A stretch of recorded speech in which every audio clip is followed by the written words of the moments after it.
Jésus-Christ. Nous allons nous lever pour commencer le culte de ce matin. Nous allons prendre un petit cantique que nous allons chanter rapidement et après quoi nous allons prier le Seigneur. Prenons la première page, cantique numéro 2, à Golgotha. Nous chantons le premier couplet avec son refrain, après nous allons prier. À Golgotha, sur les bois du calvaire, j'ai pu trouver les vrais bonheurs. Divin Sauveur, tu m'as donné la vie. Ton sang, Seigneur, m'est rend vainqueur. On t'a dressé une couronne d'épines. Ton front sanglant est méprisé.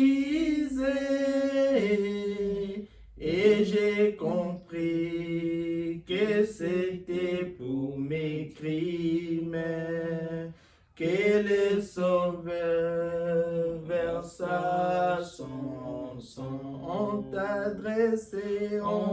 dressé une couronne d'épines. Ton front sanglant est méprisé. Et j'ai compris que c'était pour mes crimes que le Sauveur versa son sang. Élevons tous nos voix et prions le Seigneur en lui remettant les cultes de ce matin. Prions le Seigneur. Seigneur Dieu, Divin Père Céleste, nous te remercions ce matin parce que tu as permis que nous puissions faire partie des vivants. Nous te remercions ce matin parce que tu nous as fait grâce et tu nous as donné le privilège d'être encore autour de ta présence, autour de toi ce matin. Seigneur, nous te remercions pour le souffle de vie que tu nous donnes sans que nous puissions payer un rond.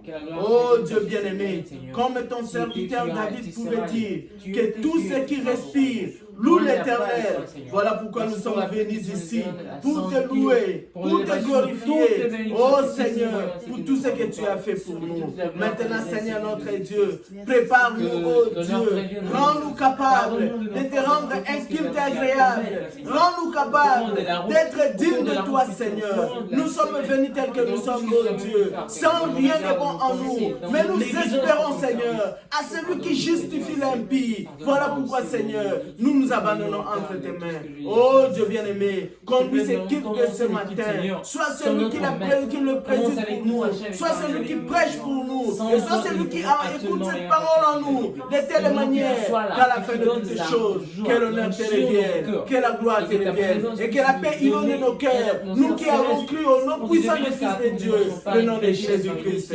Oh Seigneur Dieu bien-aimé, si nous avions péché d'une manière ou d'une autre, que ce soit par nos pensées, que ce soit par notre vue, que ce soit par notre oui, que ce soit par notre odorat, que ce soit par tout ce que nous avions fait. Oh Dieu, comme acte, contre ta volonté. Seigneur, fais-nous grâce. Pardonne nos péchés, pardonne nos iniquités. Comme le déclare ta parole, tu es le Seigneur notre Dieu, qui pardonne nos iniquités et qui nous guérit de toutes nos maladies. Seigneur notre Père, qu'il plaise à toi ce matin, que nous soyons pardonnés, que nous soyons purifiés, que nous soyons sanctifiés et que par la mort de Jésus-Christ à la croix, que le péché soit effacé et que devant toi, Seigneur, nous soyons comme jamais n'ayant jamais péché à la gloire de ton nom. Seigneur notre Père Céleste, nous nous abandonnons entre tes mains. Nous croyons simplement que tu seras avec nous, que tu vas dérouler ce culte du début jusqu'à la fin pour nous et qu'à la fin de toutes choses, que l'honneur te sera rendu dans le nom puissant de Jésus-Christ, notre Seigneur et Sauveur. Nous avions ainsi prié avec foi. Amen. Amen. Asseyez-vous. Que Dieu vous bénisse. Amen. Nous saluons tous nos frères et sœurs qui ont l'habitude de nous suivre à travers les réseaux sociaux dans le nom merveilleux de notre Seigneur et Sauveur Jésus-Christ. Et nous espérons que nous allons passer un moment agréable ce matin. Amen. Voilà pourquoi que Dieu nous donne la force, que Dieu nous donne la joie du salut pour que nous puissions le louer, que nous puissions le chanter avec joie. Prenons donc nos recueils de chants et nous allons commencer à la page 73. Page 73 et nous chanterons les cantiques 243. Page 73, page 73, cantique 243.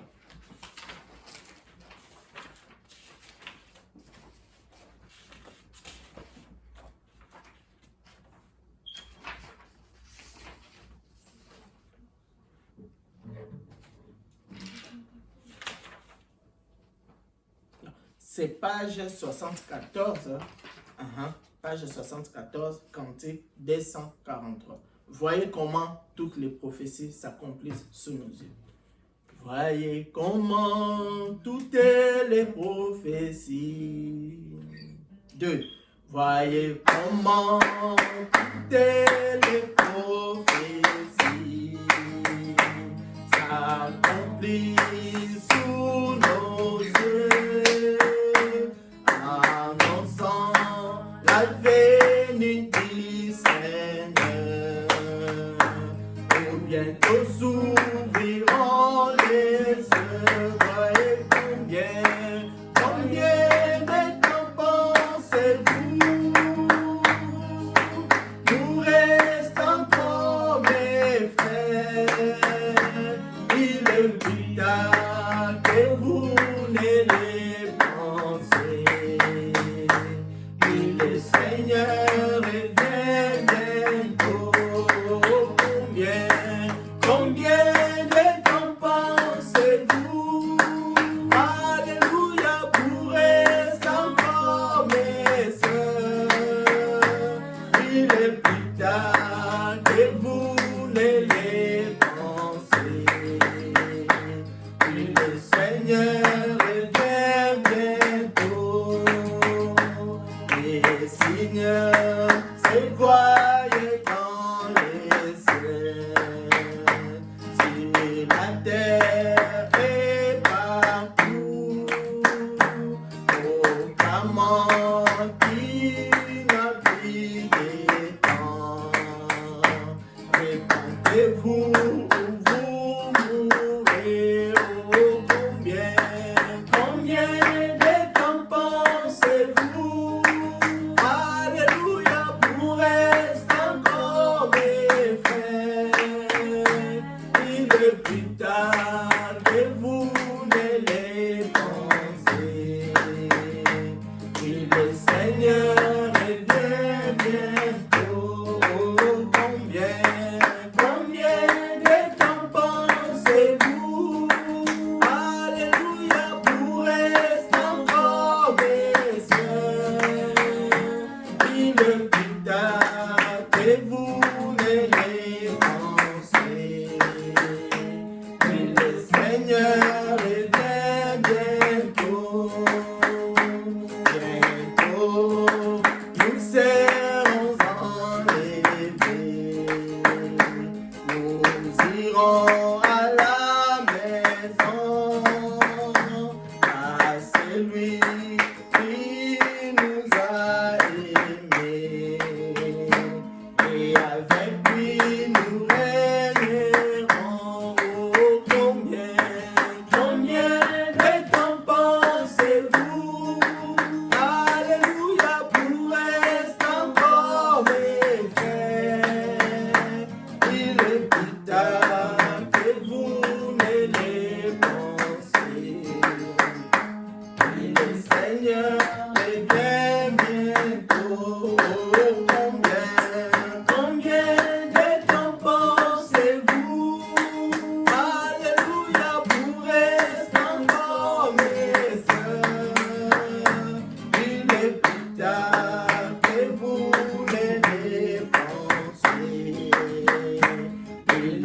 Seigneur revient bientôt.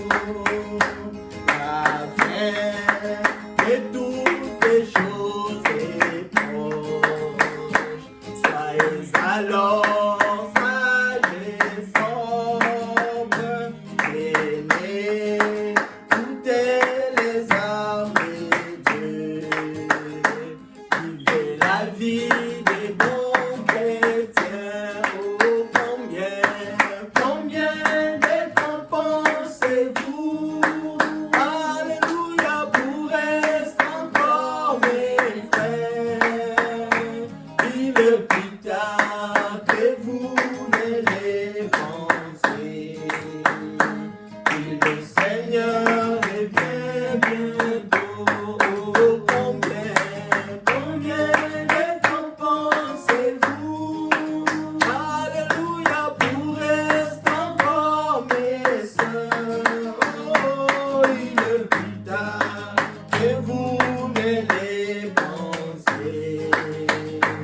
Il le Seigneur revient bientôt. Amen. C'est vrai, le Seigneur revient bientôt.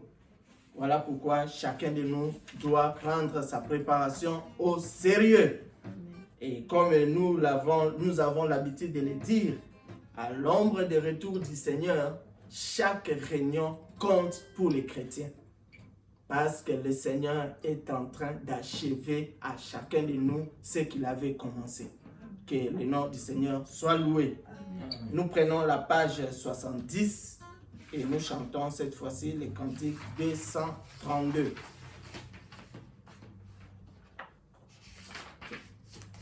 Page 71, cantique 232. Tout joyeux glorifiant le Seigneur.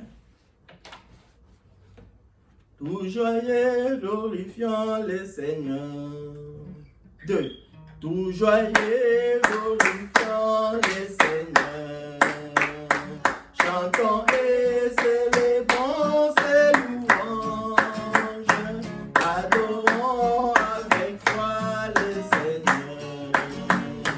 Nous honorons au céleste phalange. Gloire à Dieu, gloire à Dieu.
Page 61, Cantique 201.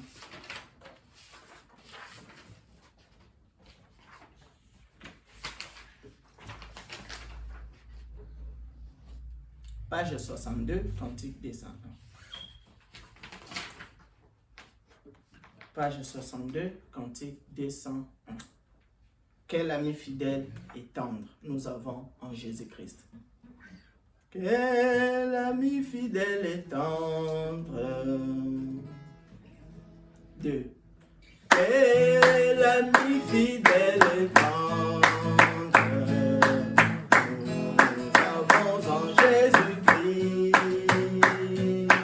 Toujours prêt à nous attendre. À répondre à notre cri. Nos défaillances, nos chutes de chaque jour, sévérance et exigences, il est riche à son amour. Mais la vie fidèle et tendre, nous avons en Jésus-Christ. Toujours prêt à nous comprendre quand nous sommes en souci. Disons-lui toutes nos peines, ouvrons-lui tout notre cœur. Bientôt ces paroles saintes nous rendront les vrais bonheurs. Et la vie fidèle et tendre, nous avons en Jésus-Christ, toujours prêt à nous défendre quand nous presse l'ennemi. Il nous suit dans la mêlée, nous entoure de ses bras, et c'est lui qui tient l'épée, qui décide les combats. Mais la vie fidèle et tendre, nous avons en Jésus-Christ, toujours prêt à nous apprendre avec un content sur lui.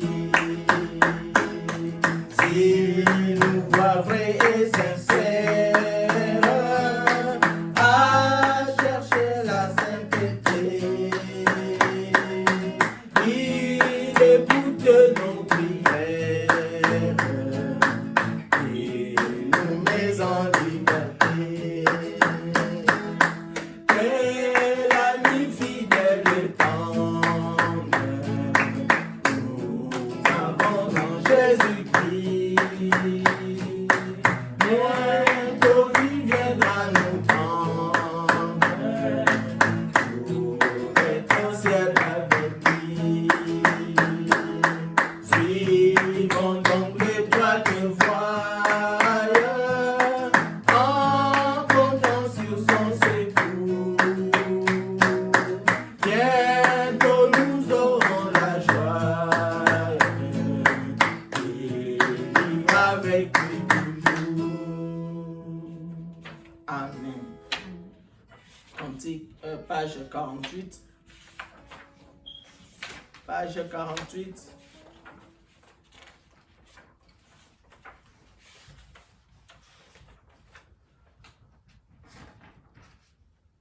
Cantique 157. Page 48, Cantique 157. Nzambe tata ye bolingo. Nzambe tata ye bolingo. Nzambe tata ye bolingo. Nzambe tata ye bolingo. Solo nako banga te.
Amen. Amen. Que Dieu bénisse tous ces cantiques au nom de Jésus-Christ. Amen. Nous allons nous lever et prendre nos Bibles dans le livre de Romains, chapitre 5, et nous lirons à partir du 5e verset. Romains, chapitre 5, et nous allons lire à partir du 5e verset. À la grâce du Seigneur, nous lisons comme ceci. Or, notre espérance ne risque pas d'être déçue, car Dieu a versé son amour dans nos cœurs par l'Esprit Saint qu'il nous a donné. En effet, au moment fixé par Dieu, alors que nous étions encore sans force, le Christ est mort pour des pécheurs. À peine accepterait-on de mourir pour un juste. Peut-être quelqu'un aurait-il le courage de mourir pour le bien. Mais voici comment Dieu nous montre l'amour qu'il a pour nous. Alors que nous étions encore des pécheurs, le Christ est mort pour nous. Seigneur, voici ton peuple, toi-même parle-lui. Seigneur, voici ton peuple, toi-même parle-lui. Seigneur, voici ton peuple, toi-même parle. Oh Seigneur, Seigneur, voici ton peuple, toi-même parle-lui. Seigneur, voici ton peuple, toi-même guéris-le. Seigneur, voici ton peuple, toi-même guéris-le. Seigneur, voici ton peuple, toi-même guéris-le. Seigneur, voici ton peuple, toi-même guéris-le. Seigneur, voici ton peuple, toi-même bénis-le. Seigneur, voici ton peuple, toi-même bénis-le. Seigneur, voici ton peuple, toi-même bénis-le. Seigneur, voici ton peuple, toi-même bénis-le. Au nom de Jésus-Christ, Amen. Amen. Asseyons-nous. Aujourd'hui, par la grâce du Seigneur, nous allons mettre un point-virgule à ce sujet que nous avions commencé il y a quelques dimanches. Et le christianisme ou la chrétienté n'est pas un slogan, mais que c'était une expérience vécue. Nous avions commencé par voir que beaucoup de gens pensent que être chrétien, c'est un slogan. Nous avions commencé à démontrer aux enfants de Dieu que la vie chrétienne ou le christianisme ou la chrétienté, ce n'est pas un slogan, mais c'était une expérience. De la même manière, rencontrer le Seigneur est une expérience. De la même manière, la nouvelle naissance est une expérience. De la même manière, le baptême du Saint-Esprit est une expérience. De la même manière, le vrai baptême biblique dans l'eau est une expérience. De la même manière, la bénédiction spirituelle est une expérience. De la même manière, le christianisme ou la chrétienté n'est pas un slogan, mais c'est une expérience vécue. Nous avions commencé par voir qu'un enfant de Dieu, celui qui pense être un enfant de Dieu, doit premièrement rencontrer le Seigneur Jésus-Christ. La vie chrétienne commence par la nouvelle naissance. Lorsque vous n'avez pas encore rencontré le Seigneur, lorsque vous n'êtes pas encore né de nouveau, lorsque vous n'avez pas encore expérimenté le salut, vous n'avez pas encore commencé le voyage. Le voyage qui va de la terre jusqu'à la gloire. Le voyage qui nous fait passer de l'obscurité à l'admirable lumière commence par la nouvelle naissance. Et nous avions dit, il y a beaucoup de problèmes dans nos églises, il y a beaucoup de problèmes dans nos assemblées, parce que beaucoup de gens ne sont pas nés de nouveau. Vous allez voir, de la chair jusqu'au dernier banc, vous allez voir problème sur problème. Chaque jour, problème sur problème. On ne peut pas passer une semaine sans qu'il n'y ait pas de problème. Pourquoi? Les gens ne sont pas nés de nouveau. Bien-aimés frères et sœurs, lorsque vous n'êtes pas encore nés de nouveau, vous n'appartenez pas à Dieu. Voilà pourquoi le Seigneur Jésus-Christ pouvait dire à Nicodème, vous devez naître de nouveau. Oui. Cela, ce n'est pas que vous pouvez. Non. Si vous voulez appartenir à Christ, vous devez naître de nouveau. Mais la nouvelle naissance, c'est encore un don que Dieu donne à ses enfants. Premièrement, il faut avoir rencontré la parole de la vérité. Et lorsque vous croyez à cette parole, le Saint-Esprit déverse dans votre cœur l'Esprit de la vérité. Et vous croyez à la parole promise de votre temps. Alors, vous êtes nés de nouveau. Si vous n'avez pas encore cru à la parole de la vérité, si vous n'avez pas encore expérimenté la nouvelle naissance, vous n'appartenez pas au Seigneur. C'est ainsi que vous pouvez voir des gens. Ils sont remplis dans nos églises. Ils sont remplis dans nos assemblées. Vous lui posez la question, frère, est-ce que vous êtes chrétien? Oh non, frère, je pense que je le suis parce que mes parents sont chrétiens. Non, frère, la nouvelle naissance, c'est une expérience personnelle. Premièrement, vous-même, vous devez rencontrer le Seigneur comme Moïse avait rencontré Dieu.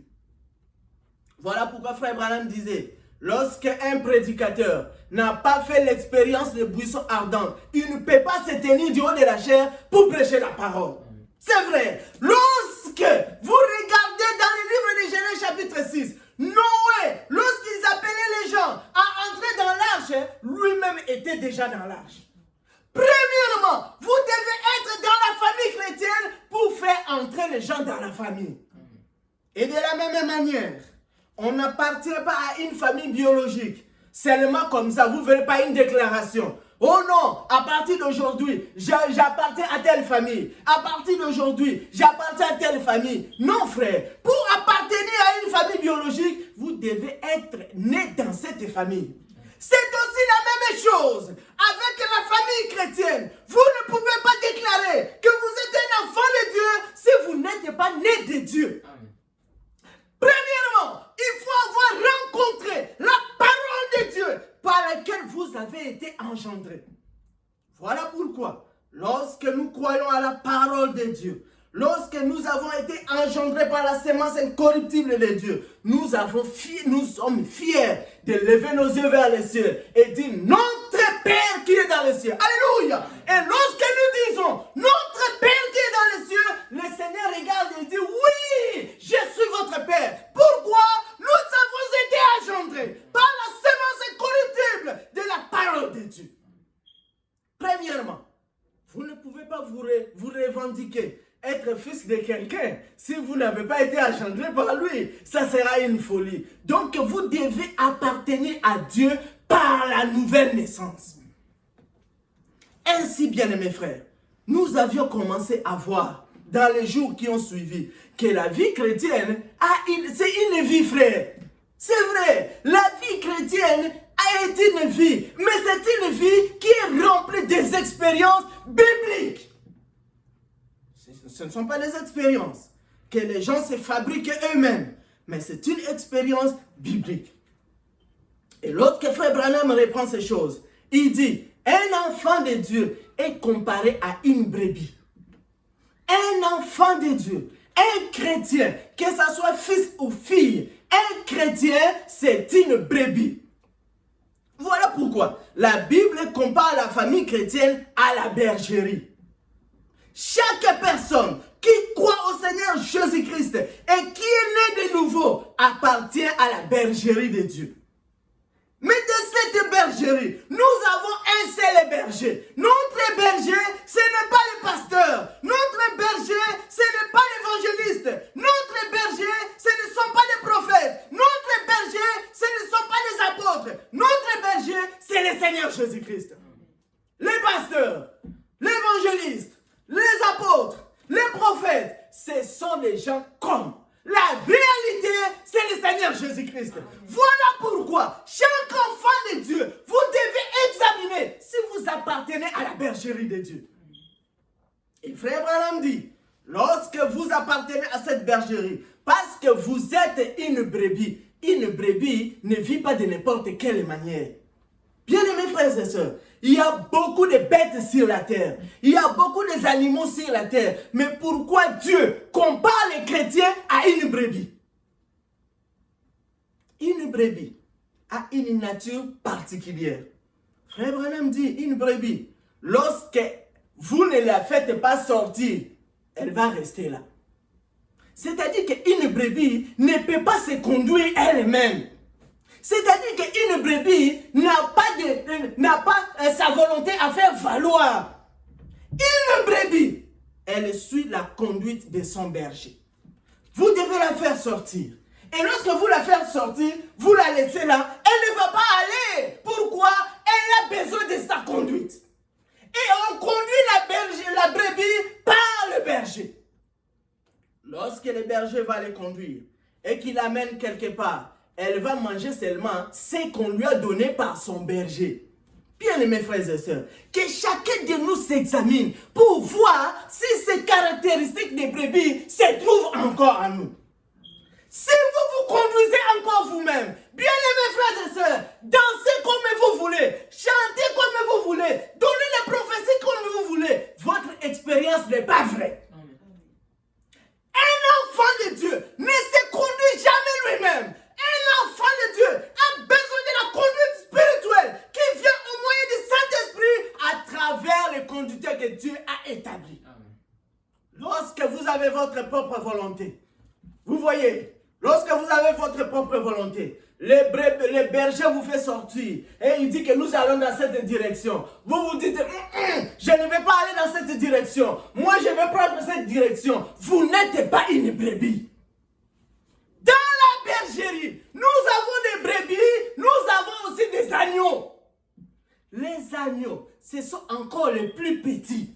Vous voyez, c'est ainsi que dans la marche chrétienne, nous devons nous soutenir les uns les autres. Les brebis, ce sont ceux qui ont avancé en expérience. Les brebis, c'est ceux qui sont avancés avec le Seigneur. Les brebis, c'est ceux qui sont grandis dans la connaissance. Mais l'agneau, lui, il est tout petit. Voilà pourquoi, frères et sœurs, lorsque vous avez votre frère qui est né de nouveau comme vous, lorsque vous avez votre sœur qui est née de nouveau comme vous, mais qui a encore des faiblesses dans la chair, vous devez vous supporter les uns les autres, comme le disent les Écritures. Vous n'avez pas reçu mandat de vous critiquer les uns les autres. Vous n'avez pas reçu mandat de vous calomnier les uns les autres. Lorsque vous voyez quelqu'un qui se réclame lui-même d'être chrétien, mais qui vit dans la calomnie, qui vit dans les critiques, son expérience est fausse.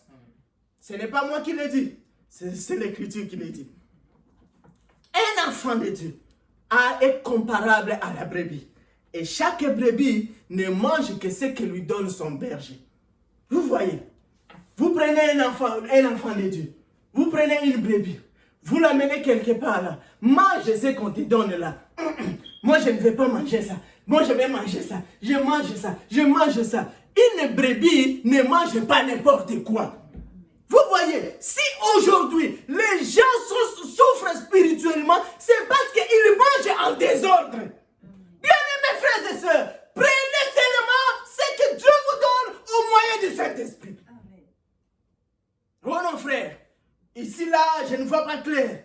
Ce dimanche ici, il est ici. Ce l'autre dimanche là, il est là-bas. L'autre dimanche là, il est là-bas. Mais qu'est-ce que vous cherchez, frère? Qu'est-ce que vous cherchez? Un enfant de Dieu reste là où Dieu l'a implanté.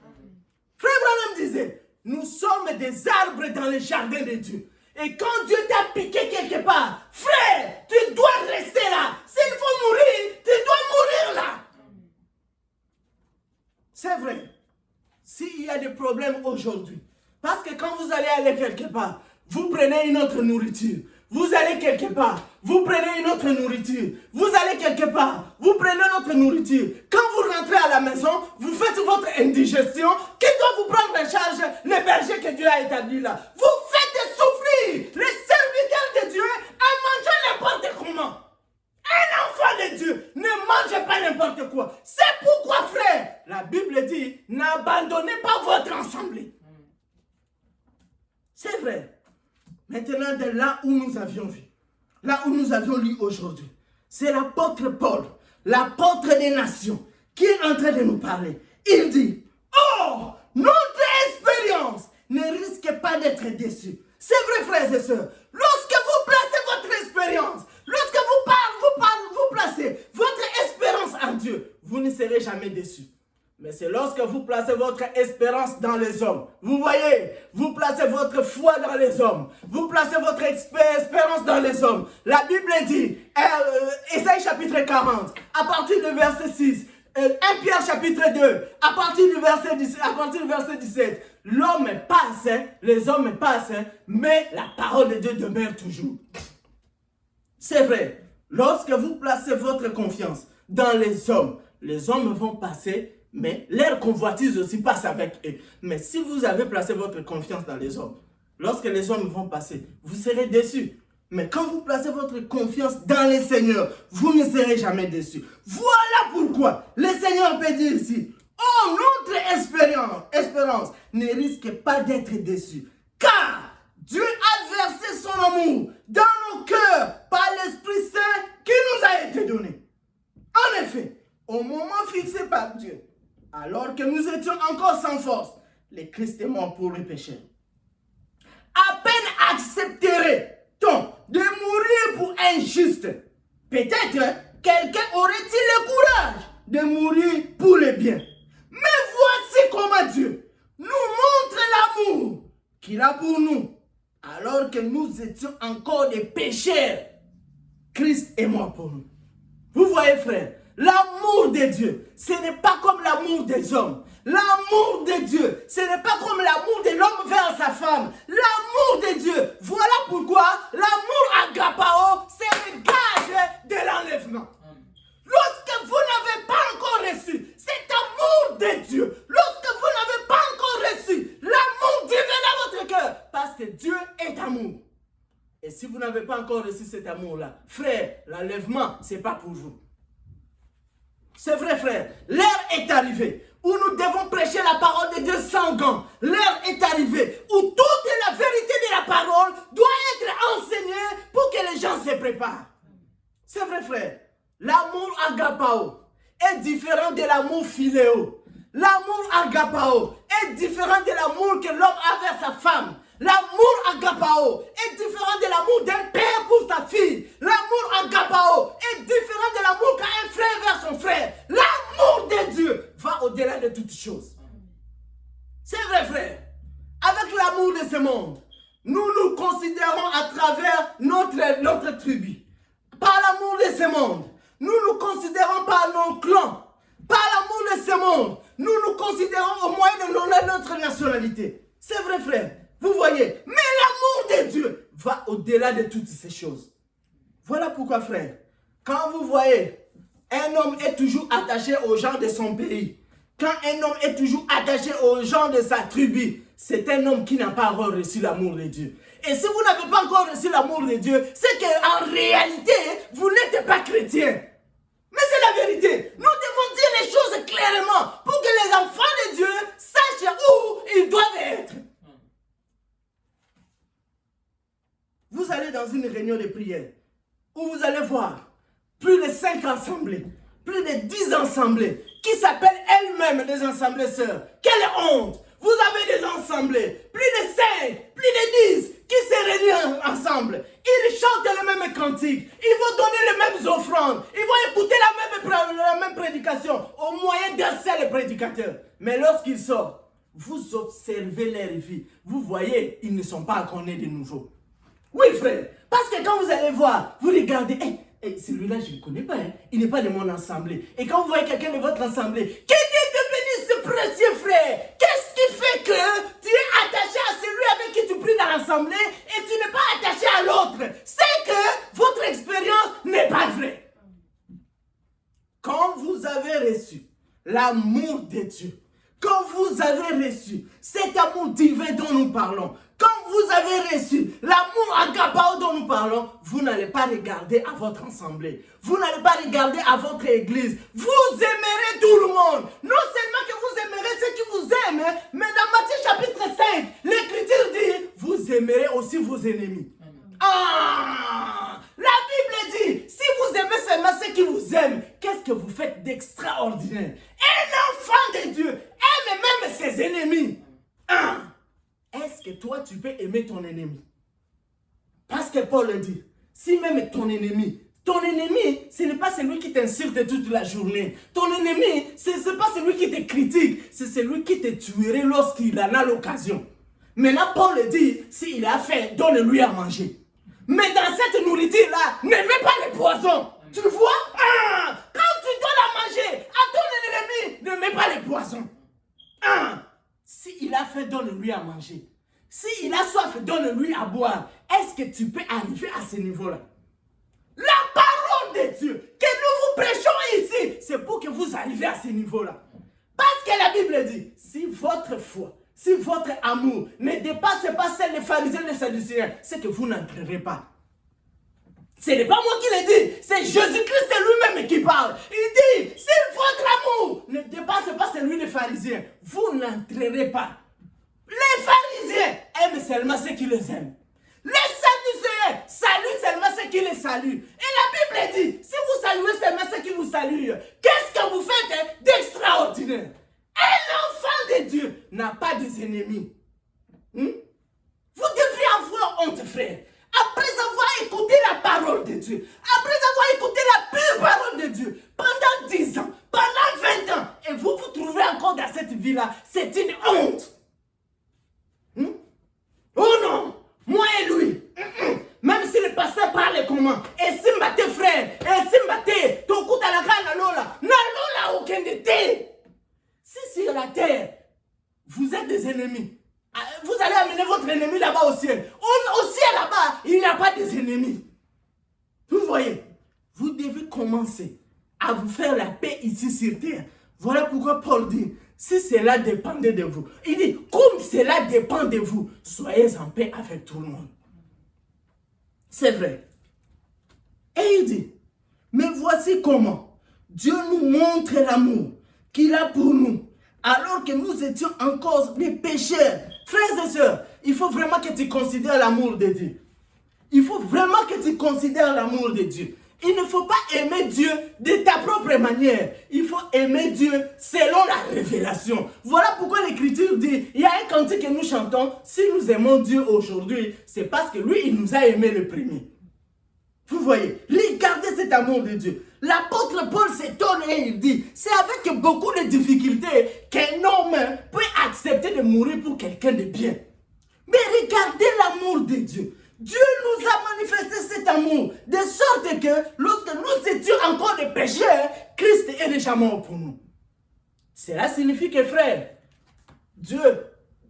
Christ n'est pas mort pour toi. Lorsque tu as commencé à chanter dans l'église, Christ n'est pas mort pour toi. Lorsque tu as commencé à mettre la propreté dans l'église, Christ n'est pas mort pour toi. Lorsque tu es devenu chanteur dans la chorale, Christ n'est pas mort pour toi. Lorsque tu as commencé à dire Alléluia et Amen à la parole de Dieu, Christ n'est pas mort pour toi. Lorsque tu as pris ton baptême biblique dans l'eau, Christ est mort pour toi alors que tu étais encore pécheur. C'est vrai, frère. C'est le vrai amour de Dieu. Et cet amour consiste à ce que nous devons nous aimer les uns les autres. Pas comme nous le voulons, mais comme Christ nous a aimés. C'est vrai. Il faut que nous arrivions à un niveau où un enfant de Dieu doit avoir la nature de Dieu. Et quand nous prêchons la parole de Dieu, c'est que cette parole déverse dans chacun de nous la vie qui était en Christ. Voilà pourquoi, dans 1 Jean chapitre 3, 1 Jean chapitre 3, à partir du verset 18, 1 Jean chapitre 3,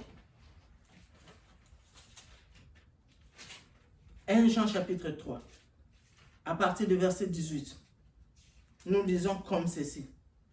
Mes enfants, que notre amour ne se limite pas seulement à des discours et à de belles paroles, mais qu'il se traduise par des actes accomplis dans la vérité. Vous voyez, frère, pas question. Oh non, frère, je t'aime beaucoup, frère. Oh, bien-aimé sœur, je t'aime beaucoup, sœur. Non, ça, ce sont des déclarations. À un moment donné, il faut que tu fermes ta bouche et que ta vie à toi prouve que tu aimes ton frère, prouve que tu aimes ta sœur. C'est vrai, frère. C'est de la même chose. Christ n'a pas besoin de discours aujourd'hui. Oh, je suis chrétien. Oh, je t'aime, Seigneur. Oh, je t'aime, Dieu. Non! À un moment donné, Dieu a besoin de la vie. Dieu a besoin de la vie. Et j'en dis, petits enfants, n'aimez pas seulement en parole. On dit des vains discours et de belles paroles. Mais qu'ils se traduisent, que votre amour là se traduise par des actes accomplis dans la vérité. Ça ne doit pas être des actes accomplis par hypocrisie. Oh non, frère, comme notre soeur est malade, tout le monde est en train d'aller là-bas. Si je ne fais pas, le pasteur va dire que je n'ai pas l'amour. Bon, je vais seulement. Vous voyez, ça c'est l'hypocrisie. Et devant Dieu, cela ne compte pas. C'est à cause de cette hypocrisie que Ananias et Saphira sont morts. Vous savez pourquoi Ananias et Saphira sont morts? Ils sont morts à cause de l'hypocrisie. Quand ils ont considéré, les gens étaient en train de vendre leurs champs, ils étaient en train de vendre leurs parcelles et amener l'argent aux pieds des apôtres. Ah! Hier, c'était l'autre sœur. Aujourd'hui, c'est l'autre sœur. Maintenant, à la chair, là, on cite les gens, les noms des gens. Nous, on ne nous cite pas. Donc, on va aussi aller pour qu'on nous cite. Vous voyez? Et quand ils ont vendu leurs parcelles, beaucoup d'argent comme ça, nous pouvons prendre tout cet argent, amener ça à Pierre. Non, c'est beaucoup. C'est beaucoup. Si c'était quelque chose de 10 dollars, 20 dollars, bon, maximum 1000 dollars, bon, oui, on pouvait accepter. Beaucoup d'argent comme ça. Non. Je lui donne. Comme ça, lui, il va devenir riche. Non, je ne lui donne pas. Mais parce qu'on doit aussi nous citer du haut de la chair. Vous voyez? Parce qu'on doit aussi nous citer du haut de la chair. Bon, on prend quand même une bonne partie, on garde. Bon, le reste là, on va lui donner. Il ne saura pas. Vous voyez? La Bible dit, il pensait mentir à Pierre. Oh, ils ont menti au Saint-Esprit. Bien-aimés frères, faites attention lorsque vous êtes dans une assemblée où on prêche la pure parole de Dieu. Amen. Parce que Frère Branham disait, là où on prêche la pureté de la parole, le Saint-Esprit viendra toujours. Et quand le Saint-Esprit vient, il faut faire attention. Amen. Parce que vous risquez de commettre un blasphème contre le Saint-Esprit. Le Seigneur Jésus-Christ disait, péchez contre moi, Jésus homme, il vous sera pardonné. Mais si vous péchez contre le Saint-Esprit, il n'y a pas de pardon. Faites attention, sœur. Quand on vous prêche la parole, faites attention. C'est vrai. Il ne faut pas que ce soit des actes qui sont accomplis par l'hypocrisie. Mais il faut que ça se traduise. Cet amour-là que vous avez pour votre frère, cet amour que vous avez pour votre soeur, se traduise par des actes accomplis dans la vérité. Et qu'est-ce que la vérité? Mais la vérité, c'est Jésus-Christ lui-même. C'est ainsi qu'il pouvait dire, je suis le chemin, la vérité et la vie. Amen. Et si le Seigneur est en vous, tout ce que vous pourrez faire, vous allez le faire sans l'hypocrisie, vous allez le faire dans la vérité. Prenons Jean chapitre 13. Cette fois-ci, c'est Jean chapitre 13. Pas l'épître de Jean, mais Jean chapitre 13. Nous lisons à partir du 34e verset. Ces choses que nous disons, c'est important, frère. Les gens sont en train de perdre le temps dans leurs églises. Il y a des choses que les gens écoutent aujourd'hui dans leurs églises. Ça n'a rien à voir. Ça ne peut jamais sanctifier. Les choses que les gens sont en train d'écouter dans leurs églises, parfois, ça ne peut même jamais délivrer. Ce sont des choses, les chairs se sont transformées en bureau de business. On coach aux gens ce qu'ils doivent faire pour réussir dans leur business. On coach les gens ce qu'ils doivent faire pour réussir dans leur famille. Mais tout ce qu'ils disent là, ça ne peut pas donner la nouvelle naissance. Ce qui donne la nouvelle naissance, c'est la vérité biblique de la parole de Dieu. Si vous ne recevez pas la vérité de la parole de Dieu, il n'aura pas de nouvelle naissance. La nouvelle naissance passe par la foi lorsque vous croyez à la parole de Dieu. C'est vrai. Si vous ne recevez pas cette vérité, faites ce que vous voulez faire. Vous êtes en train de perdre votre temps.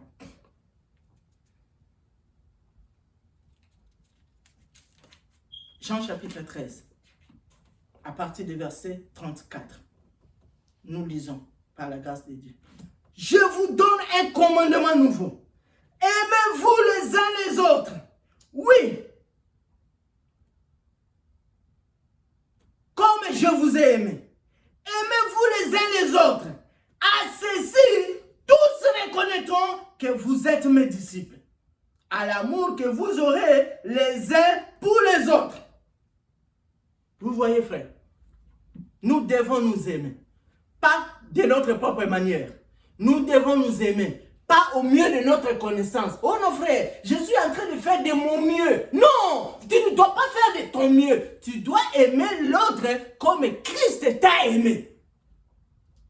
Vous voyez? Et lorsque tu aimes l'autre comme Christ t'a aimé, tu seras sincère dans ton amour. Parce que Christ était sincère dans son amour. Lorsque Dieu a créé l'homme à son image et que cet homme est tombé dans les péchés, Dieu a dérangé son repos. Et l'amour de Dieu à travers l'homme a pourvu à libérer la grâce. Et la grâce de Dieu, la vraie grâce de Dieu a pourvu au sacrifice. Vous voyez, lorsque Dieu a aimé l'homme, il a donné. Ce qui fait que si toi aussi tu aimes, tu vas donner. Mais il faut que ça soit sans hypocrisie. Il faut que ça soit de vrai. Romains chapitre 13. Romains chapitre 13. À partir du verset 8. Nous lisons comme ceci. Ne restez redevable de rien à personne, sinon de vous aimer les uns les autres. Car celui qui aime l'autre a satisfait à toutes les exigences de la loi. En effet, les commandements comme tu ne commettras pas d'adultère, tu ne commettras pas de meurtre, tu ne voleras pas, tu ne convoiteras pas, et tous les autres se retrouvent récapitulés en cette seule parole. Aime ton prochain comme toi-même. Celui qui aime ne cause aucun mal à son prochain. Aimer son prochain, c'est donc accomplir toute la loi de Dieu. C'est vrai. Si tu aimes quelqu'un, tu ne vas pas lui faire le mal. Tu vois, frère, comment est-ce que tu dis que tu aimes Dieu et tu n'obéis pas à sa parole? Il y a quelque chose qui ne va pas. Comment tu dis que tu aimes ton frère et tu le calomnies tout le long de la journée? Il y a quelque chose qui ne va pas. Comment tu dis que tu aimes ta soeur, mais tu la critiques tous les jours? Il y a quelque chose qui ne va pas. Écoutez bien, mes frères et sœurs, quand vous aimez l'autre, vous ne lui ferez pas mal. C'est vrai. C'est ainsi que Dieu avait dit aux enfants d'Israël. Moïse, parle à ses enfants d'Israël. Lorsqu'ils sont en train de sortir là, ne prenez pas seulement les richesses de l'Égypte. Lorsque vous êtes en train de sortir là, que chacun de vous puisse avoir la houe. Vous connaissez ce que c'est la houe? Hein? Congo. Lorsque nous étions encore des élèves, on faisait ce qu'on appelle des travaux manuels. Et parmi ces travaux manuels là, vous pouvez mettre la propriété dans la cour de l'école. Et on nous disait que chacun apporte des machettes et des houes. Donc vous pouvez commencer à lever l'herbe partout là. Mais Dieu dit aux enfants d'Israël que chaque personne ait sa houe dans sa bagage. Pourquoi? Il dit aux enfants d'Israël, lorsque vous allez commencer à voyager, le voyage sera long. Mais il se peut que ton frère a besoin d'aller faire caca. Et il a fait caca, il laisse là. Toi, tu viens après lui, tu trouves le caca qui est là. Ne sors pas dans les camps pour commencer à dire j'ai trouvé un gros caca là-bas, ça sent mauvais. Non, il faut que tu puisses avoir la houe. Vous voyez, frère? Tu crées un trou, tu mets les caca là-bas, tu enterres ça, et puis tu peux passer. C'est ça la vie chrétienne. Pourquoi tu vois seulement le mal de ton frère? Pourquoi tu vois seulement le mal de ta soeur? Chaque fois que tu as seulement les yeux fixés sur le mal de ton frère et de ta soeur, il y a quelque chose qui ne va pas. Un enfant de Dieu doit être capable de fermer ses yeux sur le mal de son frère. C'est ainsi que William Branham pouvait dire, si tu n'es pas prêt pour parler du bien de ton frère, lorsqu'il fait aussi le mal, ferme ta bouche. Amen. Ton frère n'a jamais-il fait quelque chose de bon? Ta soeur n'a jamais-elle fait quelque chose de bon? Pourquoi tu ne parles pas de ce qui est bon qu'elle a déjà fait? tu es seulement prêt. Tu prends ta voiture, tu mets beaucoup de carburant, tu parcours toute la ville de Sénat rapide pour seulement critiquer ta soeur. Ça prouve que tu n'es pas encore né de nouveau. Ce sont les pasteurs qui sont en train de vous berner pour que vous restiez là, donnant beaucoup de dîmes et des offrandes, mais ils ne vous disent pas la vérité. La vérité, c'est que quand quelqu'un est de nouveau, il y a une vie qui accompagne cela. Voilà pourquoi on appelle ça la nouvelle naissance. Tant que vous n'avez pas cette nouvelle vie qui accompagne la nouvelle naissance, votre expérience n'est pas vraie. Vous voyez, frère, dis aux enfants d'Israël que chacun puisse avoir la houe. De telle sorte, quand tu vois les caca là-bas, ne viens pas dans les camps pour critiquer, pour crier. Oh non, il faut qu'on trouve celui qui a chié. Le fait de trouver celui qui a chié ne résout pas les problèmes. Toi qui as vu ça, Dieu t'a rendu responsable. Alléluia. Lorsque tu as vu les péchés de ton frère, lorsque tu as vu les péchés de ta soeur, Dieu te rend responsable. Et la responsabilité que tu as devant Dieu par rapport au péché de ton frère qui ne mène pas à la mort, ce n'est pas de le critiquer, c'est de prier pour lui. Aujourd'hui, nous avons des gens qui prient peu dans leur maison. Voyez, surtout avec la vie qui est ici dans ces pays, vous perdez tout votre temps, soit au travail, soit à l'école. Et les gens n'ont plus la vie de prière. Dans nos maisons, la vie de prière portée disparue. Vous voyez, et tout ce qui reste aux gens, le salon est transformé au lieu de critiques. Lorsqu'on se fatigue au salon, on monte là-bas à la chambre, critique si critique. Lorsqu'on sort de la maison, on va dans le véhicule, critique si critique. Bien-aimés frères, il faut que vous ayez une vie, que Dieu soit capable de vous accompagner partout. Est-ce que Dieu peut vous accompagner dans votre véhicule pendant que vous êtes en train de critiquer? Non, frère. Est-ce que Dieu peut vous accompagner dans votre salon lorsque vous êtes en train de critiquer votre soeur? Non, frère. Est-ce que Dieu peut-il vous accompagner dans votre chambre à coucher lorsque vous êtes en train de calomnier votre frère? Non. Il faut que vous meniez une vie qui soit digne de la repentance. C'est vrai. Ah, la prédication, c'est comme ça, frère. Ah, c'est comme ça. Nous devons prêcher la parole de Dieu pour que les enfants de Dieu achèvent leur préparation parce que le Seigneur revient bientôt. Romains chapitre 12. Cette fois, c'est à partir du premier verset. Je vous invite donc, frères, à cause de cette immense bonté de Dieu, à lui offrir votre corps comme un sacrifice vivant. Vous voyez, votre corps à vous, de la tête aux pieds, doit être offert à Dieu comme un sacrifice vivant. Dieu n'a donc pas besoin de ton argent, frère. C'est vrai, laissez-moi vous dire ça. Je vais vous étonner. Tous ceux qui vont nous suivre sur les réseaux sociaux, la vérité, Dieu n'a pas besoin de ton argent. Pourquoi? La Bible dit, l'or et l'argent lui appartiennent. Si tu payes les dîmes et les offrandes, c'est parce que toi-même tu t'es rendu compte que tu es un enfant de Dieu. C'est pourquoi tu dois donner. Mais Dieu n'a pas besoin de ton argent. Ce que Dieu veut, c'est que tu donnes ton corps de la tête aux pieds comme un sacrifice vivant. Amen. Voilà, frère. Il faut que tu arrives à ce niveau-là. Oh non, frère. Moi, je donne les dîmes. Moi, je donne les offrandes. C'est bon, frère. Donc, Dieu me connaît, frère. Moi, dans cette église-là, ils le savent. Si moi, je ne suis pas là, et là, ça le matin, frère. Non! Si tu passes comme ça, Dieu va te mettre de côté. Amen. Un enfant de Dieu ne peut pas être capricieux dans les choses de Dieu. Amen. Quand tu commences à être orgueilleux, quand tu commences à devenir capricieux, tu vois, tu es capricieux dans la famille et tu continues à demeurer capricieux dans la famille de Dieu. Quand Dieu voit que tu es capricieux à son œuvre, il te met de côté et il prend quelqu'un d'autre. Dieu ne manquera jamais un témoin. C'est vrai. Un enfant de Dieu doit être obéissant. Amen. Je vous invite donc, frère, à cause de cette immense bonté de Dieu, à lui offrir votre corps comme un sacrifice vivant, saint et qui plaise à Dieu. Ce sera là de votre part un culte spirituel. Ne vous laissez pas modeler par le monde actuel, mais laissez-vous transformer par le renouvellement de votre pensée pour pouvoir discerner la volonté de Dieu. Ce qui est bon, ce qui lui plaît, ce qui est parfait. En vertu de la grâce de Dieu qui m'a faite, voici ce que je dis à chacun d'entre vous.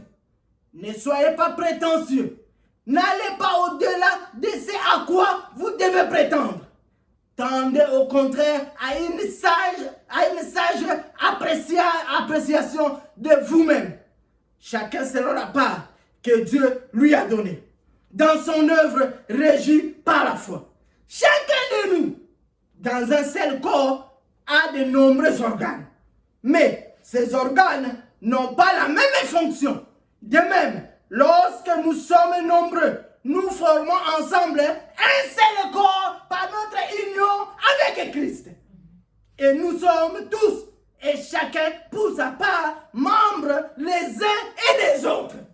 Bien-aimés frères et sœurs, il faut que nous puissions arriver à ce niveau-là, que nous ne sommes pas des ennemis les uns les autres. Pourquoi toi tu ne parles pas à cette sœur-là? Pourquoi toi tu ne parles pas à ce prédicateur-là? Pourquoi toi tu ne collabores pas avec l'autre-là? Nous ne sommes pas des ennemis les uns les autres. Mais nous sommes les membres les uns et les autres. Et Dieu nous a accordé par grâce des dons différents. Pour l'un, c'est la prophétie. Et qu'il exerce cette activité conformément à notre foi commune. Pour un autre, c'est le service. Qu'il se consacre à ce service. Que celui qui a reçu un ministère d'enseignement, que celui enseigne. Que celui qui a reçu un ministère d'encouragement, c'est qu'on dit, que celui qui a le don d'exhortation, c'est ce qu'on appelle ici le ministère d'encouragement, qu'il encourage. Que celui qui donne les fasse sans arrière-pensée. Vous voyez, c'est pourquoi il y a beaucoup de bonnes œuvres que les gens font aujourd'hui. Devant Dieu, ça ne compte pas. Parce que quand Dieu te bénit, frère, laissez-moi creuser un peu. Si vous êtes un enfant de Dieu, Dieu ne vous bénit pas pour vous, il vous bénit pour les autres. Quand Dieu te bénit, avant que tu ne sois pas un enfant de Dieu, mais si tu es un enfant de Dieu, Dieu ne te bénit pas pour toi. Il ne te bénit pas pour ta femme. Il ne te bénit pas pour ton mari. Il ne te bénit pas pour ta famille. Il te bénit pour la famille chrétienne. Voilà pourquoi, pour un enfant de Dieu, la première chose qui compte, c'est Dieu et sa parole.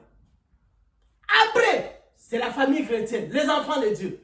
Ensuite, c'est sa famille. Toi-même, tu viens à la dernière position. C'est que tu es en train de souffrir comme ça là, ce n'est pas pour toi. Tu es en train de souffrir pour les autres. Et c'est ça la vie chrétienne. Et quand Dieu te donne quelque chose, et que toi maintenant à ton tour, pour donner à ton frère, tu commences à faire des calculs. Je lui ai acheté quelque chose, mais là je vois il est seul. Hein. Si je lui donne ça comme ça, personne ne va voir ici. Bon, il faut vraiment que je vais attendre. Je vais attendre. Quand il sera entouré de frères et de sœurs là-bas, je viendrai seulement. Que Dieu te bénisse, frère. J'ai un cadeau pour toi. Et je lui donne. Comme ça, tout le monde va remarquer que j'ai offert quelque chose à mon frère. Non! Là, tu es en train de chercher ta propre gloire. Et tu achètes une chemise. Frère Vonda, comme il transpire beaucoup là, je vais lui acheter une chemise. L'idée est bonne, vous voyez, l'idée est bonne. Mais il faut que le Saint-Esprit puisse t'orienter à matérialiser cette idée que Dieu t'a donnée. Frère Vonda, comme il transpire beaucoup là, je vais lui trouver cette chemise. Maintenant, tu lui trouves cette chemise là, tu lui donnes. Maintenant, après la prédication, tu vois Frère Vonda avec les frères, il est en train de causer, toi tu viens là. Frère Vonda, chemise à moi, je bien. C'est que Napona qui vient, Napona bien. Comme ça, tous les gens qui sont là, sachez que la chemise que frère Vonda portait, c'est tel frère, c'est tel sœur qui a acheté. Si tu cherches ta propre gloire, ça ne compte pas devant Dieu. C'est, cette chaussure-là, ça te va bien. Vraiment. Que Dieu soit loué. Donc, j'ai vraiment des bons yeux. Pourtant, je n'ai pas mesuré. J'ai seulement regardé ton pied et je savais que ça va t'aller. Vraiment, que Dieu te bénisse beaucoup. Maintenant, beaucoup de gens te regardent. C'est lui qui t'a donné ça. Maintenant, tout le monde sait que la chaussure que la sœur est en train de porter, c'est telle sœur qui lui a offert ça. Ça, devant Dieu, ça ne compte pas. C'est vrai, frère. C'est vrai. Que celui qui a reçu le ministère d'encouragement encourage. Que celui qui donne les fasse sans arrière-pensée. Vous voyez. Maintenant là, tu as donné à celui-là, tu as donné à celui-là, tu as donné à celui-là. Dans ton cœur, les jours où moi aussi je serai dans les problèmes, il faut pas ça là, frère. Moi j'ai beaucoup fait dans cette église. Les jours où moi aussi je serai dans les problèmes, il faut pas ça là. Maintenant quand tu es malade, les frères ne viennent pas te visiter. La Bolingoté dit, ils n'ont pas l'amour. Comment est-ce que moi j'ai beaucoup fait dans cette église là? Je suis malade, ils ne viennent pas me visiter. Église là, on a qu'à insulter. Le fait que tu parles comme ça, cela signifie ta nouvelle naissance est fausse. Parce qu'un enfant de Dieu, il sait que son ami fidèle, ce n'est pas le pasteur. Un enfant de Dieu sait que son ami fidèle, ce ne sont pas les diacres. L'église peut vous abandonner, la famille peut vous abandonner, mais Jésus-Christ, c'est l'ami fidèle. Amen. Amen. C'est vrai. Lorsque vous placez votre confiance dans les hommes, vous serez toujours déçus. Un enfant de Dieu place sa confiance sur la parole de Dieu. Amen. Que celui qui donne les fasse sans rien penser. Que celui qui dirige les fasse avec sérieux. Vous voyez? Que celui qui secoue le malheureux le fasse avec joie. Pas que tu es en train d'aider les gens dans l'esprit que tu pousses les contrôler. Tu vois, frère, il y a des gens comme ça. Il est en train de vous aider dans l'esprit que, bon, comme ils sont dans l'état de faiblesse, c'est moi qui les soutiens financièrement. C'est moi qui fais ceci, alors je vais les contrôler. Je vais les contrôler. Quand je dis quelque chose, ils seront obligés. Parce qu'ils savent que quand ils auront des problèmes, ils doivent revenir. Non, frère, quand vous faites ça, votre foi ne sera pas agréée par Dieu. Éphésiens chapitre 2. Nous allons vers la fin. Éphésiens chapitre 2.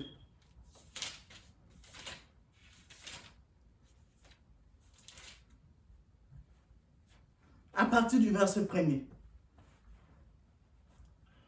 Autrefois, vous étiez morts à cause de vos fautes et de vos péchés. Par ces actes, vous conformiez alors votre manière de vivre à celle de ce monde. Et vous suiviez les chefs des puissances spirituelles mauvaises. Cet esprit qui agit maintenant dans les hommes rebelles à Dieu. Nous aussi, nous faisions autrefois tous partie de ces hommes. Nous vivions selon les désirs d'hommes, livrés à eux-mêmes, et nous accomplissions tout ce que notre corps et notre esprit nous poussaient à faire. Aussi nous étions par nature destinés à subir la colère de Dieu, comme les restes des hommes. Mais Dieu est riche en bonté, aussi à cause du grand amour dont il nous a aimés, alors que nous étions spirituellement morts à cause de nos fautes. Il nous a fait revivre les uns et les autres avec Christ. C'est par la grâce que vous êtes sauvés. Vous voyez, frère, regardez l'amour de Dieu. Regardez l'amour de Dieu. Et la Bible nous montre ici que, autrefois, frère, chaque enfant de Dieu doit avoir son autrefois. Chaque enfant de Dieu doit avoir son autrefois. Si toi, la vie que tu avais, parce qu'aujourd'hui tu dis que tu es enfant de Dieu, mais la vie que tu avais avant, si ça n'est pas différent de celle que tu as aujourd'hui, c'est qu'il y a quelque chose qui ne va pas. Chaque enfant de Dieu, chaque serviteur de Dieu doit avoir son autrefois. L'autre fois, c'est hier. Vous voyez, l'autre fois, nous étions des pécheurs. Aujourd'hui, nous ne sommes plus des pécheurs. Autrefois, nous nous critiquions les uns les autres. Mais aujourd'hui, nous ne le faisons plus. Ça, c'est autrefois. Mais toi, ça fait 10 ans dans les messages. Ça fait 20 ans dans les messages. Mais lorsqu'on considère ta vie passée et la vie que tu mènes aujourd'hui, invariable comme un adverbe, il y a quelque chose qui ne va pas. Un enfant de Dieu doit avoir son autrefois. Voilà pourquoi l'apôtre Paul dit, nous aussi, nous faisions autrefois tous partie de ces hommes. Nous vivions selon nos désirs d'hommes, livrés à eux-mêmes, et nous accomplissions tout ce que notre corps et notre esprit nous poussaient à faire. Ça c'est hier. Mais quand vous êtes né de nouveau, quand vous rencontrez la parole de Dieu, quand vous rencontrez la vérité biblique de Dieu, alors cela engendre en vous la nouvelle vie. Et quand vous avez la nouvelle vie, automatiquement, vous êtes différent de ce que vous étiez hier. C'est vrai. Prenons Philippiens, chapitre 2. Philippiens, chapitre 2.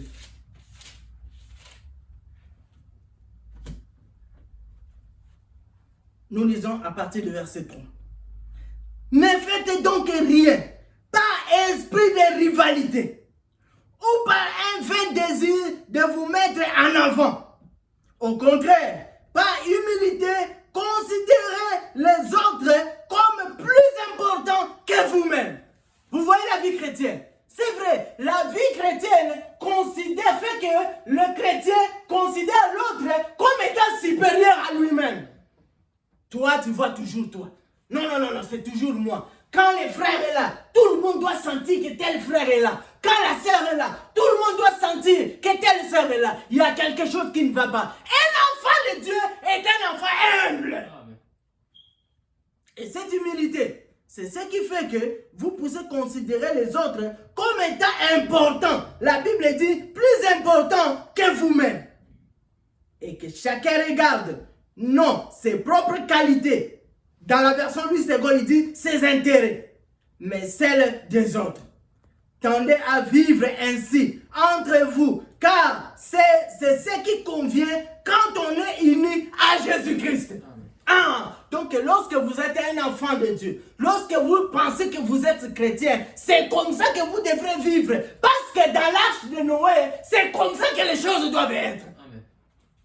Nous vous avions dit la fois passée que l'arche de Noé était le type de Jésus-Christ.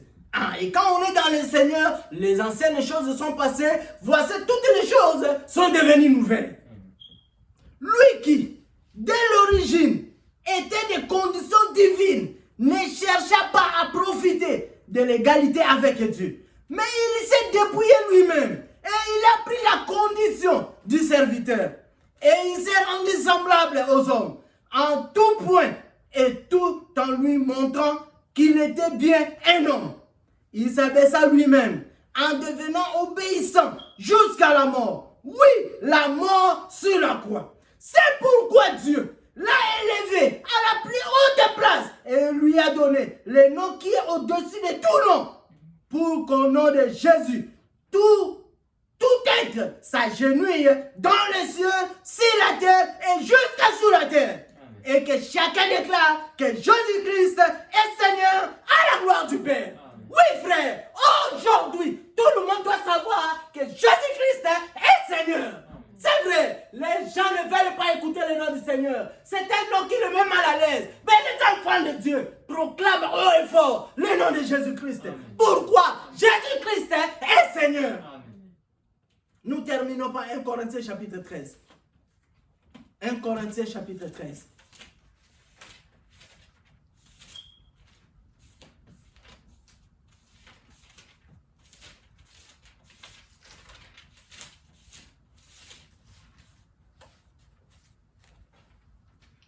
Corinthiens chapitre 13.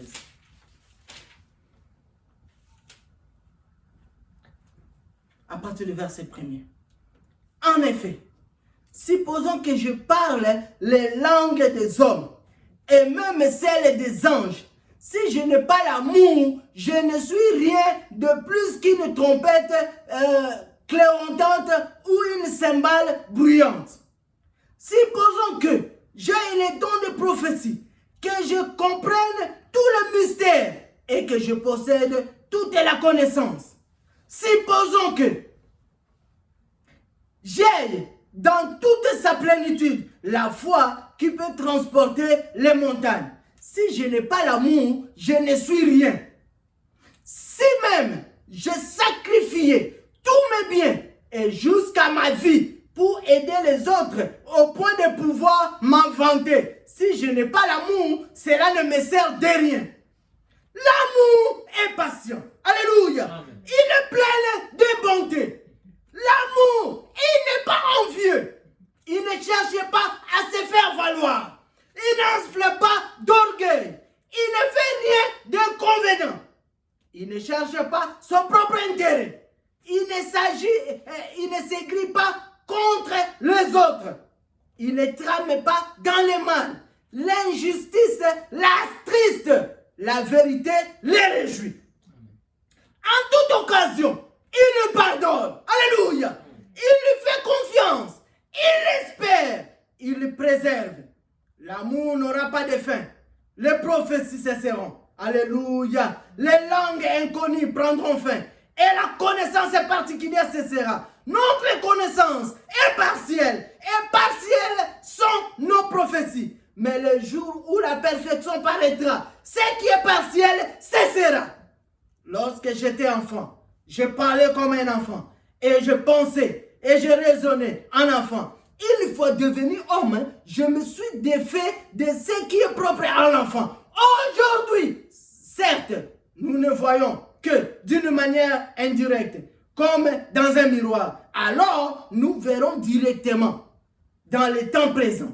Je connais d'une manière partielle, mais alors je connaîtrai comme Dieu me connaît. En somme, trois choses demeurent: la foi, l'espérance et l'amour. Mais la plus grande d'entre elles, c'est l'amour. Un enfant de Dieu, vous devez tendre plus à aimer l'amour divin. Voilà pourquoi la Bible dit, l'amour espère tout.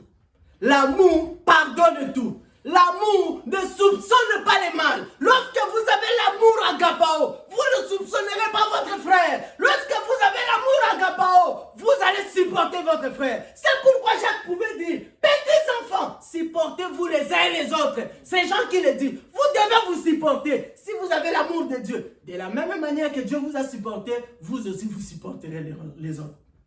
Est-ce que tu te souviens, frère? Combien de fois tu es revenu à Dieu pour lui demander pardon?